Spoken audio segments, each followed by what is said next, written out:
Halo adik-adikku semuanya. Gimana kabar kalian semua hari ini cuy? Buat yang baru pulang sekolah, jangan lupa buat mandi sama ngerjain PR dulu ya guys. Dan buat yang masih kerja, gak apa-apa, gua temenin kalian semua. Sate, waktunya kita melanjutkan ceritanya Daze Osamu, si penulis Overbundir yang sangat-sangat kalian sukai. Tapi sebelum kita mulai videonya, jangan lupa buat di-push dulu tombol subrek, like, dan aktifin lonceng notifikasi di bawah. Gak pakai lama-lama lagi, mari kita mulai aja. Isekai Shikaku episode ke-8. Di minggu lalu, kita telah menyaksikan gift-nya Sensei yang ternyata bisa dipakai buat ngebuff rekan sepertinya. Meski teknik ultinya si Tama sangatlah OP edian, sayangnya Kaibara sang glutoni rupanya telah makan daging sang Raja Iblis secara diam-diam, sehingga membuatnya bisa bangkit lagi dari kematiannya. ああ、悲しい目をしたお嬢さん。次は殺す。すっげえ！こんなに近くで見たの初めて！ Setibanya mereka di sebuah pohon raksasa yang diberi nama pohon dunia Grun. Yah, kalau kita biasanya nyebut ini pohon dunia Yggdrasil gak sih? Tama sendiri terlihat sangat bahagia karena bisa melihat sang pohon legenda dari dekat. Anet lalu menjelaskan bahwa pohon dunia dipercaya bisa memberikan sejumlah berkah tidak hanya untuk warga sekitarnya, tapi juga untuk para petualang seperti mereka ini. の安全祈願に我々も立ち寄ってみませんか? こらこら。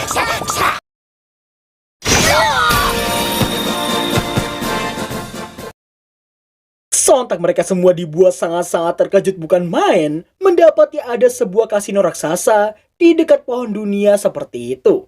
Di tengah Anet dan Tama yang masih shock karena tempat ini sudah berubah total sejak terakhir kali, nampaknya Sensei yang harus dibuat kepanikan karena sesuatu.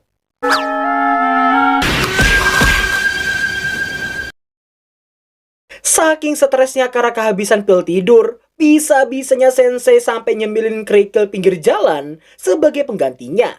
Setelah itu mereka terlihat menemui kepala desa Toneriko yang menyalahkan hilangnya kedamaian di desa mereka kepada para reinkarnator jahat di kasino. Si Pak Kepdes selalu menunjukkan selembar daun pohon dunia yang mulai mengering.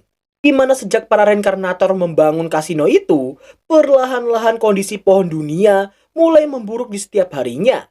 Mereka percaya bahwa spirit pohon dunia sedang bersedih karena hal tersebut.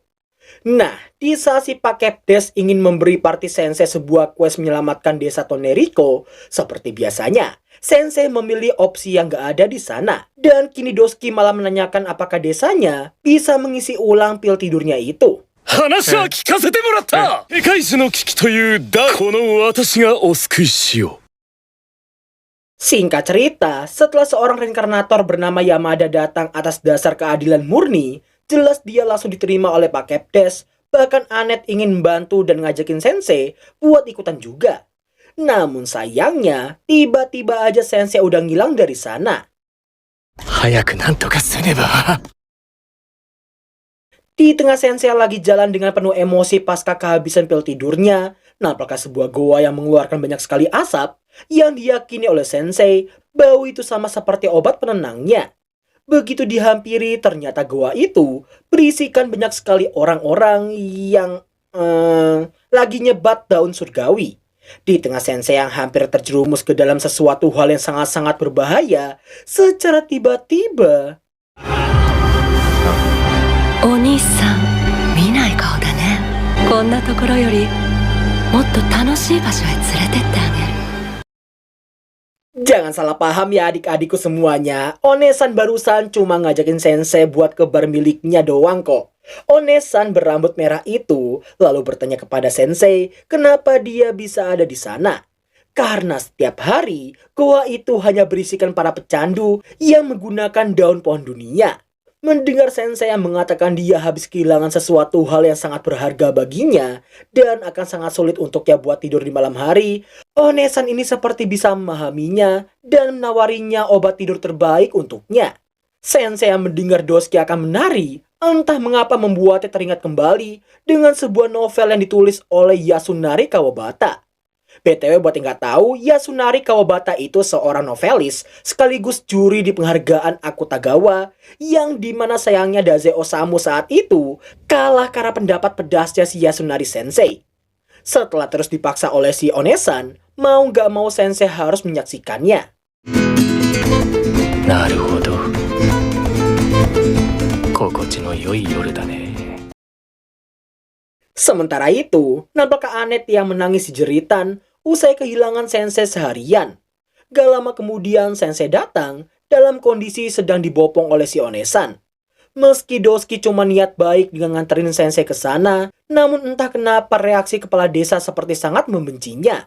Gak cuma dirinya, bahkan semua warga desa yang dilaluinya juga sama membencinya. Diketahuilah si Onesan bernama Ese yang ternyata dijuluki sebagai penyihir Toneriko yang sangat dibenci atas berkepihakannya dengan para reinkarnator jahat di kasino. Tidak hanya barnya yang berdiri tepat di sebelah kasino, tapi dia diyakini juga seringkali meraup keuntungan dari para reinkarnator jahat di sana. Ucapan si Pak Kepde sejak tadi tentunya membuat Anet dan kawan-kawan jadi ikutan mencap Ese sebagai orang jahat.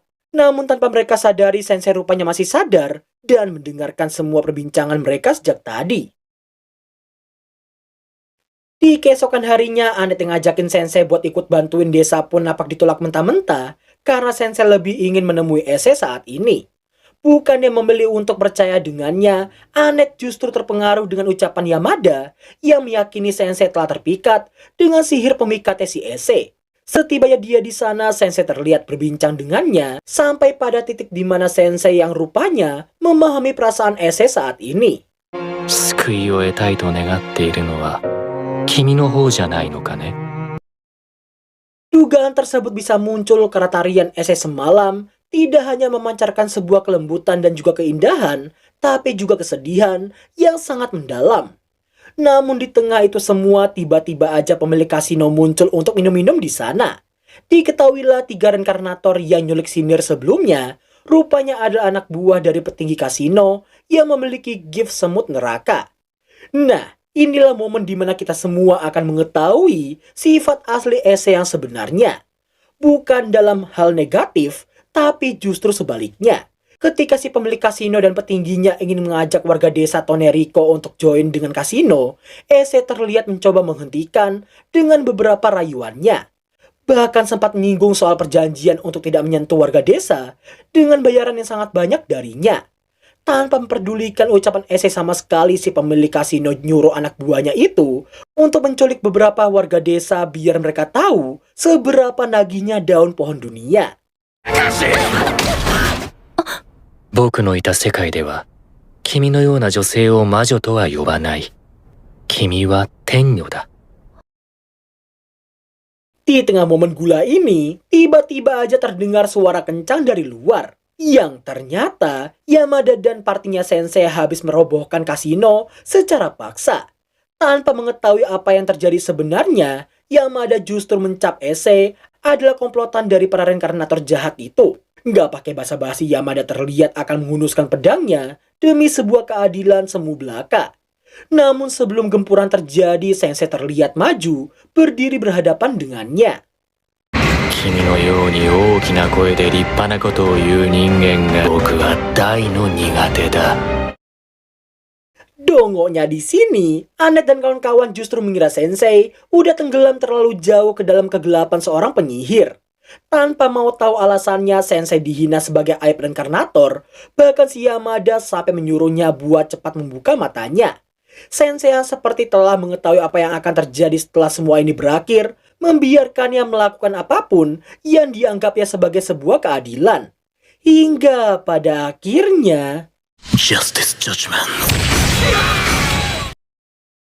Merasa mustahil akan bisa mengalahkannya, para reinkarnator jahat itu memilih untuk kabur dari sana. Nah, tepat ketika Yamada yang merasa senang karena Ese yang dianggapnya telah tobat, namun begitu warga desa mengucapkan banyak terima kasih padanya, seketika itu pula mereka semua langsung melayangkan banyak sekali hinaan kepada Ese. Meski Yamada telah mencoba mendamaikan situasi, sayangnya mereka semua tidak mendengarkannya sama sekali.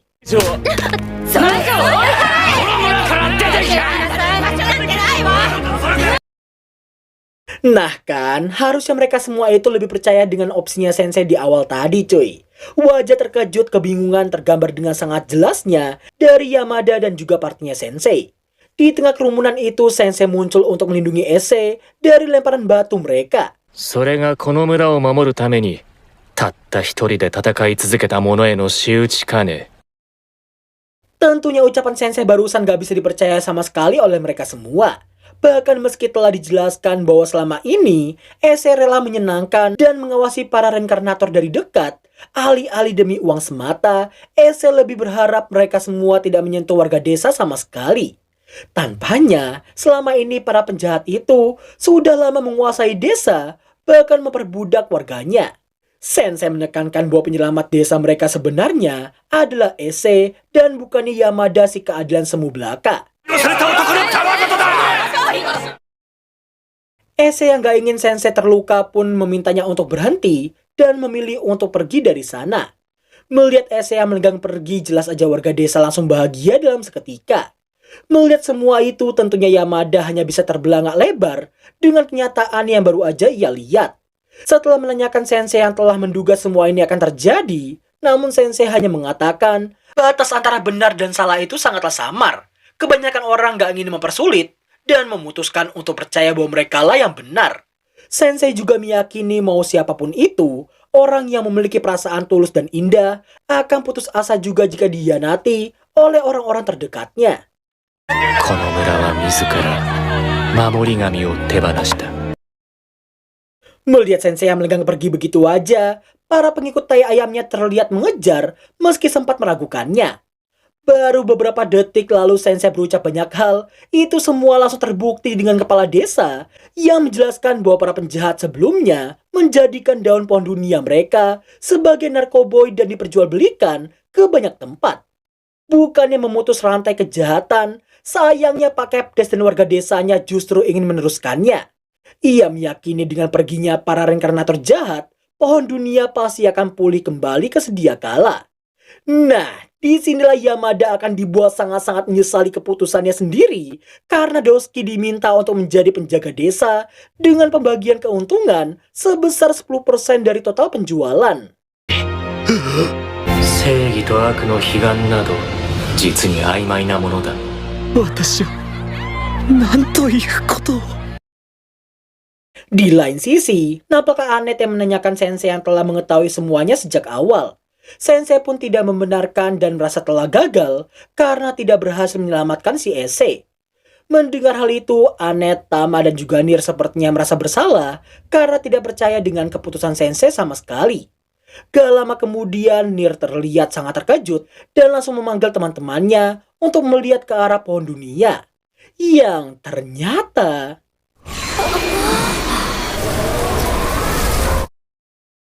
Iya, tepat setelah konflik berakhir, pohon dunia mengalami kekeringan dan hal tersebut tentunya menjadi sebuah pukulan yang sangat berat bagi niat jahatnya warga desa Toneriko. Di saat yang bersamaan, Sensei terlihat dihampiri Ise dalam wujud aslinya. ありがとう先生、私の心に寄り添ってくれて。 Setelah berterima kasih dan memberi Sensei sebuah kenang-kenangan terakhir, Ise pun benar-benar pergi dan menghilang dari dunia ini. Sensei lalu merogoh sesuatu ke saku bajunya dan mendapati pil tidurnya yang telah terisi penuh kembali. Hal tersebut membuatnya baru menyadari bahwa Ise adalah sosok spirit pohon dunia yang dikatakan selalu memberi berkah tidak hanya pada warga desa, tapi juga pada dunia Zauberberg.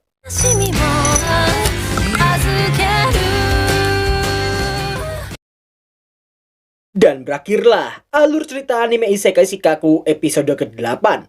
Waktunya sesi pendapat. Jujur aja, episode kali ini itu mengajarkan cukup banyak hal loh ya. Tapi yang paling utama tentunya jangan menilai orang dari tampilannya. Ise yang punya tampilan bak cewek penggoda ternyata justru memiliki hati yang sangat baik dan suci. Di lain sisi, warga desa yang kelihatan paling sok tersakiti, paling menderita, paling suci, paling yang inilah itulah, malah lebih buruk dari tai ayam. Aduh, seriusan kalau screen time-nya si Ise itu lebih banyak lagi, gue bakalan masukin Doski ke jajaran top tier waifu musiman gua cuy. Di bawahnya Alia mungkin tentunya ya, di bawahnya Alia nomor 1, mungkin Ese kalau banyak nomor 2 cuy. BTW nanti pas urusan gua di real life agak mereda, ya jujur aja gua sebenarnya udah nyiapin satu judul anime, tapi belum gua ketik skripnya cuy. Dan buat yang nanyain Wistoria, nunggu menjelang tamat aja cuy. Soalnya kayak nggak sopan aja gitu loh. Kalau ngerekap anime yang ditayangin sama Muse Indonesia pas lagi on air itu kayak nggak ada etisnya sama sekali. Jujur aja ya, gue bukannya apa-apa. So, mungkin sekian dulu video kita kali ini. Kalau ada salah kata, mohon diambil positifnya aja. Thanks for watching, dan sampai jumpa di episode ke-9 di minggu depan nanti. Bye-bye.